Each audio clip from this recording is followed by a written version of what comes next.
E aí, vocês estão bem? Pois é, olha só minha barba, cara, cabelo. Saí do hospital tem o quê? 2 dias? 3 dias? 3 dias. 3 dias. Pegamos Covid. E a gente queria compartilhar um pouquinho das experiências aí que a gente teve nesse processo, né? E aí, Lulu? Tenta definir com uma palavra a sua experiência aí com Covid. Uma palavra? Gratidão. Gratidão. Cara, eu acho que se eu for definir com uma palavra, sei lá, surreal. Surreal ou bizarro, eu acho. É que assim, foi bem diferente, eu acho, as nossas experiências um pouco. A Lu, ela teve Covid, mas ela foi assim, praticamente assintomática, né? Você teve muito pouca coisa. Não é que eu fui assintomática, vamos lá explicar. Porque assintomática é quando você passa e não sente absolutamente nada, né? Você nem sabe que o vírus esteve com você. E eu percebi o tempo inteiro que tinha alguma coisa que não... Assim, mas foi bem não leve, tava bem, né? mas foi leve, né? Foi tudo muito mais tranquilo que o Maurício. Esses sintomas corriqueiros, eu acho, não sei, é que eu fiquei meio tempo fora de órbita aí, mas eu acho que esses sintomas corriqueiros, ela teve mais que eu, mas o meu foi mais punk, porque... que o Maurício teve os sintomas graves da doença, e eu, graças a Deus, não tive. Nos últimos 2 meses aí, 3 meses mais ou menos, eu tive problemas sérios de alergia, e todos relacionados ao pulmão. Então acho que meu pulmão já estava baqueado. E na verdade, no meio de um quadro de bronquite alérgica, eu acabei tendo Covid. E aí eu fiquei muito mal mesmo, assim. Pouca gente sabe, eu acho que só a Lu sabe muita coisa que aconteceu, mas eu fiquei muito ruim, assim. E realmente eu pude experimentar o agir de Deus nesses dias, assim, sabe? Fantástico, assim, o que Deus fez. Eu fiquei internado, como as pessoas sabem, eu fiquei internado 7 dias, não é isso? 7 dias eu fiquei internado, muito mal. Em 2 desses dias, assim, eu vivi situações bem complicadas, onde eu achei que eu fosse morrer. Foi muito sério, assim. Faltou um pouquinho, nessa última vez eu tive 2 situações onde eu falei, cara, eu vou morrer. E numa delas, na última, faltou assim um pouquinho pra eu ter que ir para um respirador já, sabe? Porque o oxigênio já não tava dando conta e ele tava sendo mais prejudicial pro meu pulmão do que sendo benéfico ali naquele momento, sabe? Mas assim, foi uma experiência que eu sempre resumi, as pessoas me chamavam, e aí, como é que você tá? Eu falava, cara, eu tô felizão, mano. Porque, sabe, tinha uma sensação, às vezes, assim, primeiro, eu sempre entendo que tudo tem que ter um propósito, sabe? E logo no primeiro dia que eu fui internado, Deus começou a falar no meu coração sobre a vida de uma enfermeira lá. E aí eu chamei essa enfermeira logo quando eu comecei a voltar a respirar, a falar assim, sabe? Porque eu tava muito mal. E quando eu coloquei o oxigênio, eu comecei a voltar um pouco a raciocinar. E aí eu já não sabia se o que estava rolando era algo da minha cabeça ou se era realmente Deus falando e querendo que eu fizesse algo. Mas aí eu lembro que eu segurei essa enfermeira pelo braço e eu falei assim, eu mais tossia que falava, mas eu falei pra ela assim, eu falei, mano, Deus tem eu tô aqui porque Deus quer falar algo pra você. E aí eu falei, e ela começou a chorar, porque ela falou que ela tinha saído de casa pedindo uma resposta de Deus. E aí eu entendi que tinha um objetivo, sabe? Mas foram dias bem complicados. Qual foi o seu pior dia aí, Lu? O meu pior dia?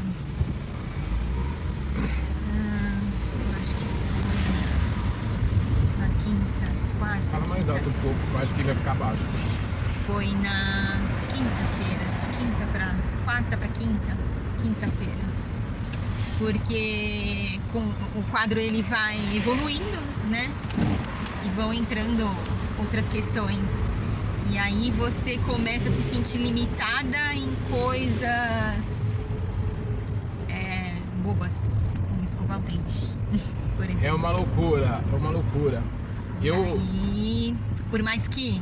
Porque uma coisa que a gente sempre entendeu desde quando começou, e esse temor não existia, eu posso acho que falar pelo Maurício, no nosso coração, é que Deus ele mantém o controle de tudo. tava no controle, né? Independente se ele tava no hospital, se eu tava ali enfiada dentro de casa. Mas quando você fica uma noite sem dormir, 2 noites sem dormir, aí você não consegue entender, principalmente eu que durmo muito. Eu falei, bom, pelo menos eu vou poder dormir a semana inteira aqui em casa isolada. Só que não. Os dias foram passando e eu não dormia. No 5º dia, eu entrei em pânico. Porque eu falei, por que, né? Por que te abates a minha alma? Por que te perturbas dentro de mim? Eu não conseguia entender porque eu não estava conseguindo dormir. E eu percebi que daí são as questões de realmente você não ter o controle sobre o que você está sentindo. Eu acho que assim, o meu maior drama foi na 4ª pra 5ª também. Eu fiquei muito mal. Eu já tava, tipo, eles falam, né, desmamando oxigênio. Mas aí uma enfermeira, e coitada, não foi culpa dela, foi um dia bem agitado lá. E ela esqueceu de ligar o oxigênio. E aí eu tinha ido ao banheiro e aí a gente usava um oxigênio, aquele torpedo, né? E só que quando eu fui, ela conectou a... Como é o nome daquilo? Ela conectou ali o oxigênio em mim, mas ela não ligou. Cara, e aí minha oxigenação caiu de manhã. Mas eu tinha ali, sabe, aquela expectativa aqui. Eu tinha aquela expectativa de não de sair logo, né? E aí eu falei, cara, aí eles não queriam que eu tomasse banho, ou queriam que eu tomasse banho na cama, queriam me colocar fralda. E aí começou a me dar um pânico isso, porque eu falei, cara, não, mano, como é que pode isso, né? E aí eu falei, não, eu acho que eu aguento tomar banho. Eu fui tomar banho, eu passei muito mal, eu quase morri. E eu não tinha fôlego. E é uma coisa muito louca, assim, a gente vê filmes ali das pessoas sem fôlego e elas... Mas não, na verdade você começa a tossir, porque o seu próprio organismo fica tentando puxar esse fôlego. E é uma coisa desesperadora. E você vai vendo as forças, assim, saírem de você. Eu tinha tido essa experiência no domingo. E aí começa a vir o pessoal e te animar e tal. E aí foi punk isso. Porque aí tiveram que colocar muito oxigênio pra mim, e eu sentia mal, eu comecei a sentir assim, realmente uma fraqueza muito grande, e assim, eu pirava, porque eu falava, caramba, mano, será que eu vou ver Jesus hoje? E eu ficava feliz com isso, assim, sabe? Mas eu ficava preocupado com a Lu, né, e muito preocupado com os meus irmãos, principalmente a Patrícia e o meu irmão João, né? Eu perdi um irmão tem mais ou menos um mês e pouquinho. E eu falava, mano, e eu acho que o Toninho, esse meu irmão que faleceu, ele era o mais chegado do meu irmão, do João. E depois dele, eu acho que a gente sempre teve muita amizade. E eu ficava preocupado, eu falava, Deus, mas será que o João vai aguentar isso? Né? Eu falava, cara, eu queria fazer tanta coisa ainda, até pra Jesus. E foi esse dia, acho que foi o dia mais punk, assim. E eu não queria falar, não aguentava usar o celular, e as pessoas chamando, perguntando. Foi muito legal, porque assim, uma coisa boa que aconteceu é que antes disso, sim, uma meia hora antes eu tinha tido um boletim legal até. E aí uma enfermeira que trabalhava lá, era amiga da minha irmã, ela pegou esse boletim e entregou pra minha irmã. Então minha irmã tava super tranquila. Mas eu falei, cara, não sei se eu vou passar essa noite. E isso realmente foi algo que foi assim, muito louco, assim. E eu pude, ao mesmo tempo, estar preocupado, assim, de falar, caramba, eu não vou ver mais a Lu, não vou ver mais a Ana Helena, né? Eu me preocupei muito com a Ana Helena. Ela tá estudando ainda e tudo, então isso me preocupou muito. Mas ao mesmo tempo eu falava, caramba, cara, eu tô com a possibilidade de ver Jesus hoje, encontrar com ele hoje. Isso, sabe, me traz uma paz tão grande, mas foi muito louco. O que é a experiência do Covid, ela mais marcou? O que ela deixa de legado na sua vida? Que ela mais marcou? Foram as pessoas. O amor, cuidado. Da onde a gente não esperava, assim, e uma coisa assim, eu acho que é isso que você quer falar, não é? O carinho Sim. das pessoas, amor, assim, a gente se sente corpo realmente, né? O pessoal da Hilson, do Comida Pra Quem Precisa, cara, é muito louco, assim, né? O pessoal da Missão Pavos, sabe, era uma coisa... Eu chegava a ficar meio... De todos os lados. Assim, da nossa família natural, a gente não tem nem como falar, porque eles são grudados na gente mesmo. Sim. Então a gente prova isso constantemente. Mas Sim. a nossa família de Cristo, né? Os nossos amigos, né? Não Sim. faltou nenhum dia uma mensagem, uma ligação. Sim, tinha dia que eu não tava bem, eu quero até pedir perdão porque eu não conseguia responder, sabe? Mas eu não tinha, às vezes, força pra digitar ali ou falar, então. Mas eu acho que isso é muito louco, né? Eu acho que pra mim, o que mais marcou foi ver tanta gente morrer. Morreu muita gente no hospital enquanto eu tava lá.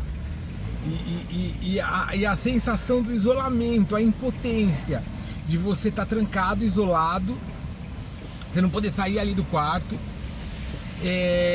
você não poder falar de Jesus para as pessoas, e você vê que as pessoas às vezes estavam morrendo sem Jesus. Você falava, cara, mas como é que pode isso?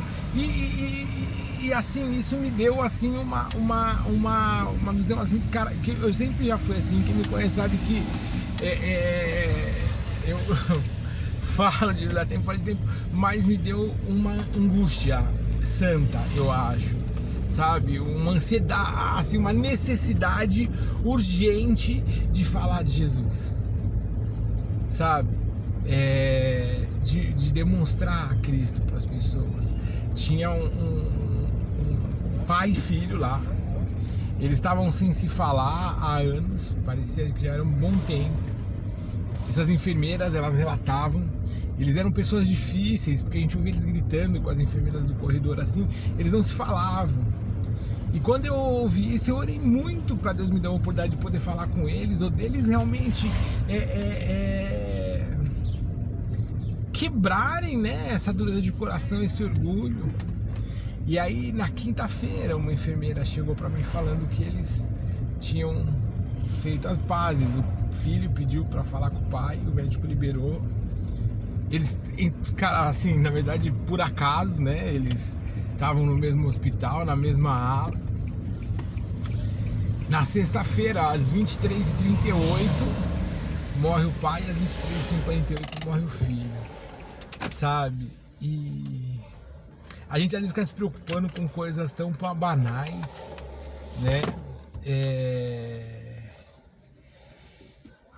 E problemas às vezes que nem existem, né? Estão mais na nossa cabeça.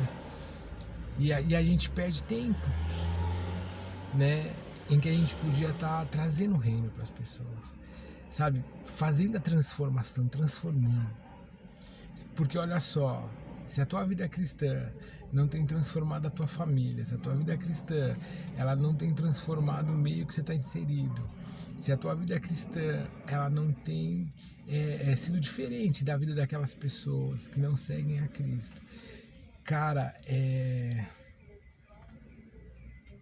você tá doente com vírus muito mais letal. Porque além de você não usar o fôlego de vida que dá dentro de você não consegue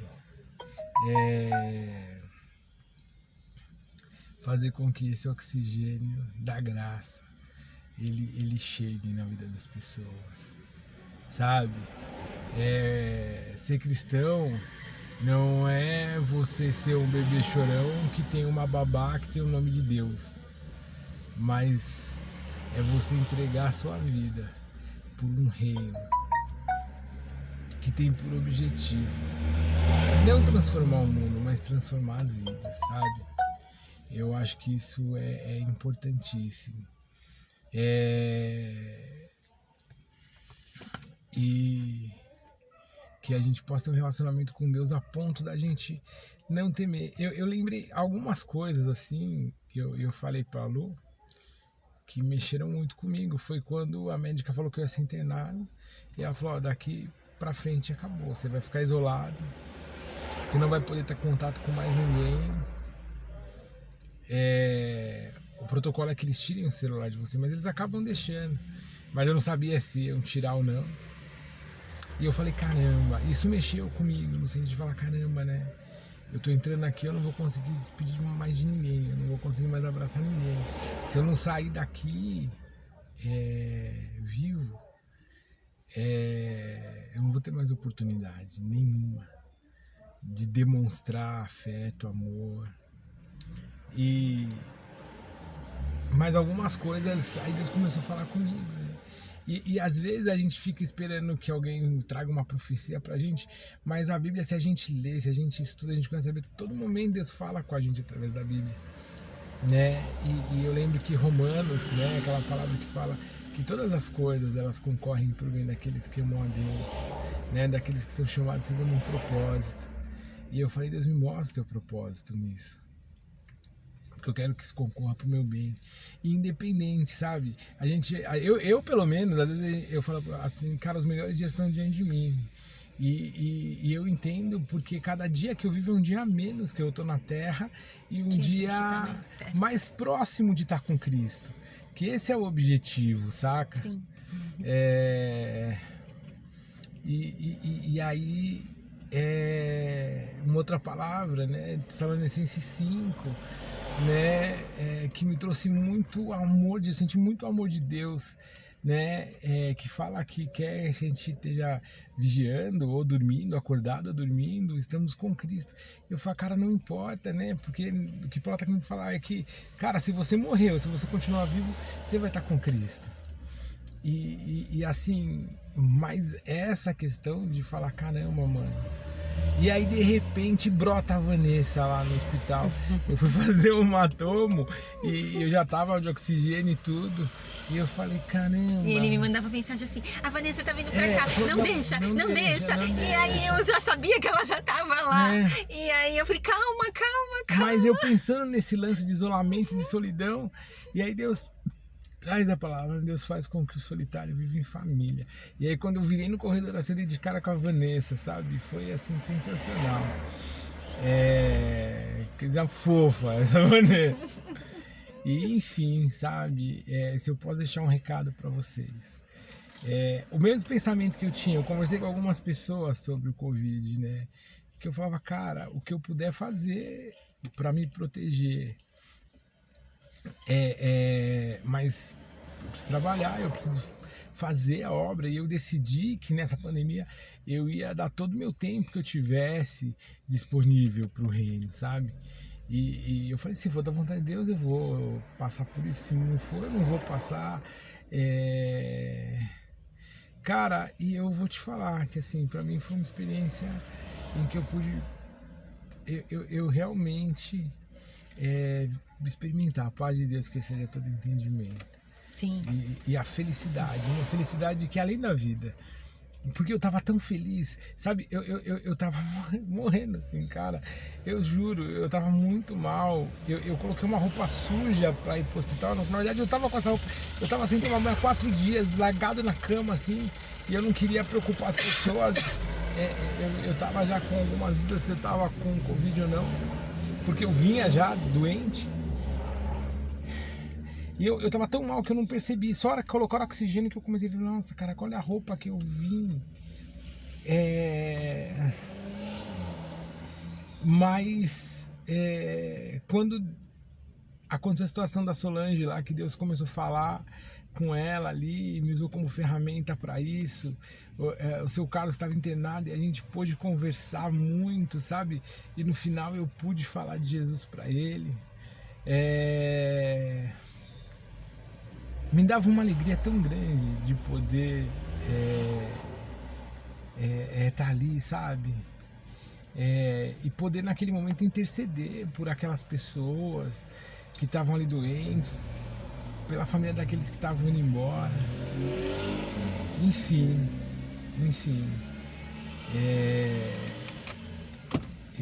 Uma coisa eu posso falar. Deus, ele tá no controle de tudo. Você precisa só entregar a sua vida para ele, sabe? E aí você tá pronto para ver os melhores dias da sua vida. Não, Luizinha? Sim. Ficou com saudade de mim? Um pouquinho. Ia ficar viúva, ela. Você viu? Antes, a porcininha, minha porcininha. Beijo. Deus foi bom. Ele é o tempo todo.